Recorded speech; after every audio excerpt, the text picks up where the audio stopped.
Lord be with you. A reading from the Holy Gospel according to Mark. On leaving the synagogue, Jesus entered the house of Simon and Andrew with James and John. Simon's mother-in-law lay sick with a fever. They immediately told him about her. He approached, grasped her hand, and helped her up. Then the fever left her, and she waited on them. When it was evening, after sunset, they brought to him all who were ill or possessed by demons. The whole town was gathered at the door. He cured many who were sick with various diseases, and he drove out many demons, not permitting them to speak because they knew him. Rising very early before dawn, he left and went off to a deserted place where he prayed. Simon and those who were with him pursued him, and on finding him said, "Everyone is looking for you." He told them, "Let us go on to the nearby villages, that I may preach there also. For this purpose have I come." So he went into their synagogues, preaching and driving out demons throughout the whole of Galilee.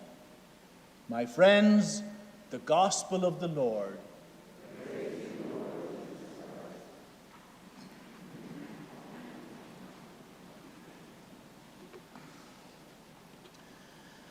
I'm sure as all of us realize that we're aware that our world is going through some very difficult times right now. We have coronavirus on top of so much violence and injustice and basic disrespect for life and for our world. And there's a lot of anxiety out there, sadly, even among some of ourselves praying this Mass this morning. Lots of bad things happening to lots of essentially good people. That was the issue addressed by the author of our first reading from the book of Job today. The book of Job was written about 500 years before Christ, and it was written to address this very same dilemma. Why suffering? How can bad things happen to good people? Now, the theology that Job drew from was from the book of Deuteronomy. And in that book it said that the good prosper while the wicked suffer.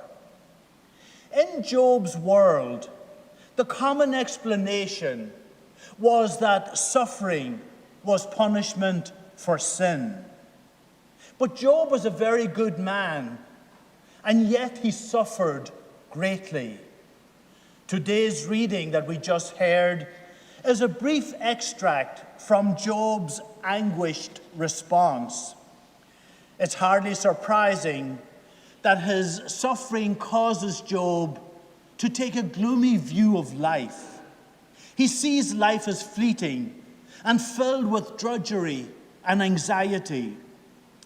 It's important to understand also that Job's tradition, Job's people, knew nothing about heaven or hell.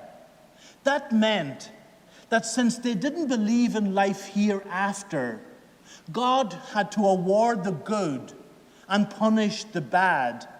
But it all had to happen in this life because there was nothing else according to their belief.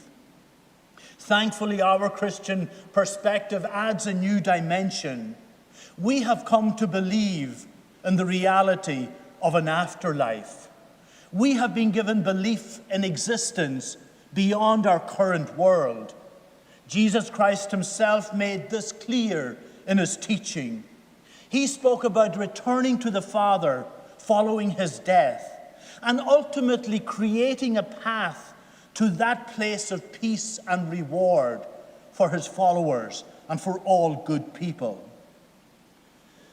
In today's gospel passage, we find Jesus, according to Mark, coming to the end of the first day of his public ministry.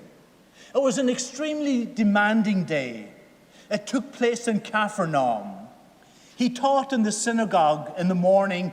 We heard about that in last Sunday's gospel. He then healed, as we heard today, Simon's mother-in-law. After dark, when Sabbath had ended, throngs of physically and mentally ill people crowded around the door, and he took time to heal many of them. Then very early the following morning, he rose. He left the house and went off to a lonely place to pray, to recharge, so to speak. A busy first day. But Jesus' emphasis in today's gospel focuses on the theme of the first reading, human suffering. Jesus did not accept the view, still common in his day, that suffering was punishment from God. What we see in Jesus' life and ministry is not an answer to the question, why suffering, but his response to actual suffering. That response was a very practical one. In today's gospel passage, we see it.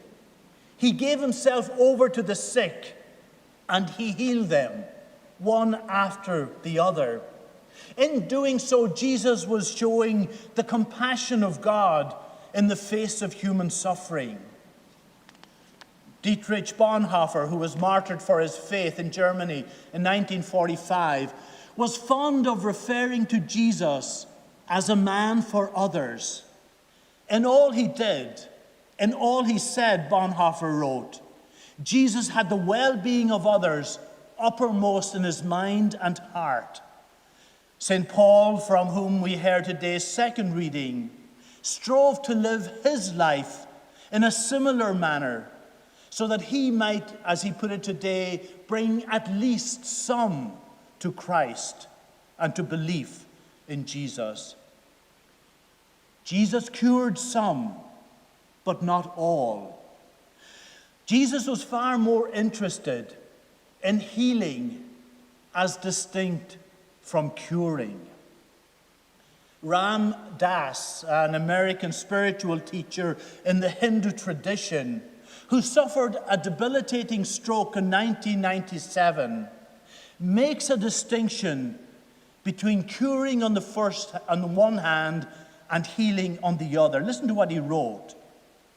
While cures aim at returning our bodies to what they were in the past, healing uses what is present to move us even more deeply to soul awareness, and in some cases, physical improvement.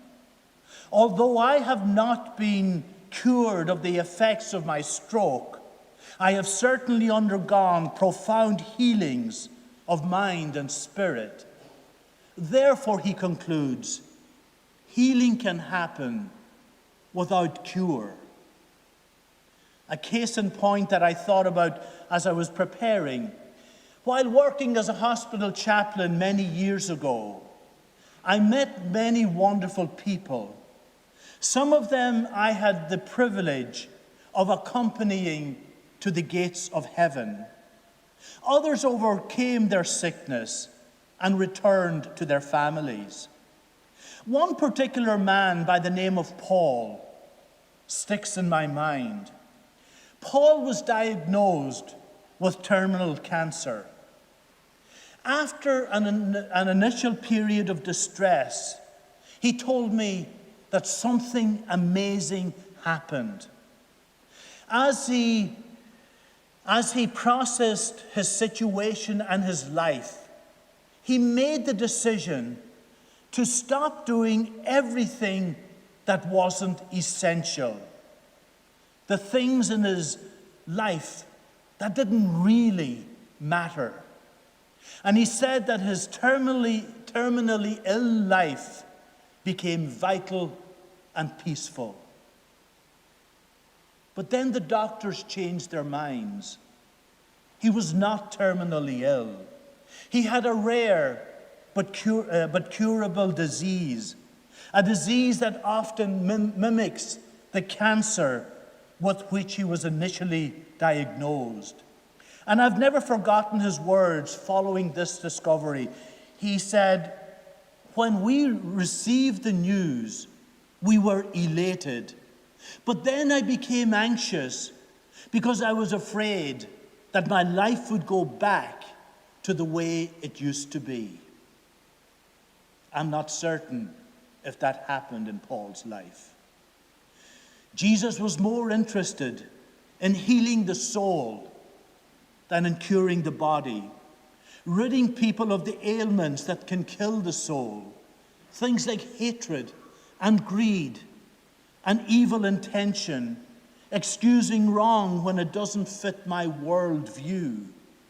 Go and sin no more was often his advice when he cured and when he healed. And those of you who are parishioners know that I always say that the scriptures must always challenge us, otherwise they're dead. And the question I ask myself today, based on today's scripture, what do I need to be cured from? Physical stuff, I ask myself. But far more importantly, what do I need healing from? And you, what bodily cures do you need? But again, more importantly, what healing should you ask God for?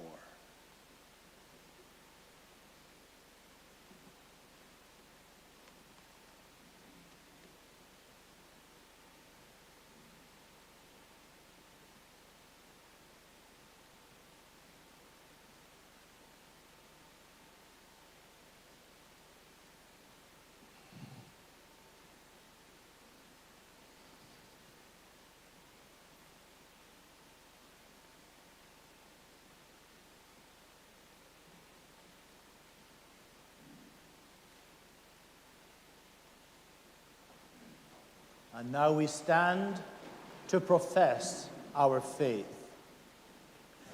I believe in one God, the Father Almighty, maker of heaven and earth,